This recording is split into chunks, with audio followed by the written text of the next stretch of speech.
Jadi siapa masih ingat dengan Puan Syahirah macam dalam video ni? Dia berhadapan dengan orang-orang pandang apa semua kan. Itu macam sedih lah. Okay, bersama dengan Dr. N adalah Puan Syahirah. Selamat datang Puan Syahirah. Okey, mungkin ada yang tak berapa ingat. Boleh Puan Syahirah perkenalkan diri sikit? Okey, saya Nur Syahirah binti Zulkiman.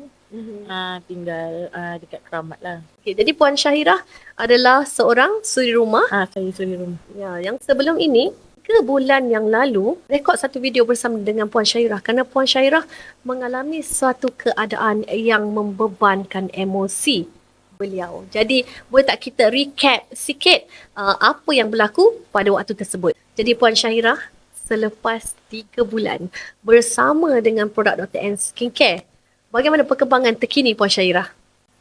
Seperti yang korang semua lihat, inilah muka saya sekarang. Saya nak cakap mana ya.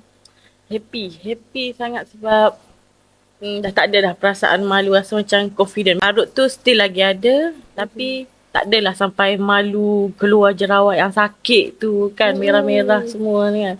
Sekarang santai-santai je. Santai. Saya ingat lagi Puan Syahirah pernah beritahu dulu nak tinggal muka dekat rumah.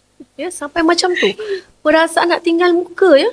Boleh tak cerita sikit bebannya emosi pada waktu tu? Gimana mestilah orang tengok muka kita dulu kan. Sebab kita bercakap guna muka kan. Tapi bila pergi kedai je, orang tanya. Orang tak tanya pun orang pandang je. Rasa macam malu. Jalan masuk kedai ke nak jalan dengan kawan kau? Tunduk je. Selalu tadi, okey tak muka aku? Okey.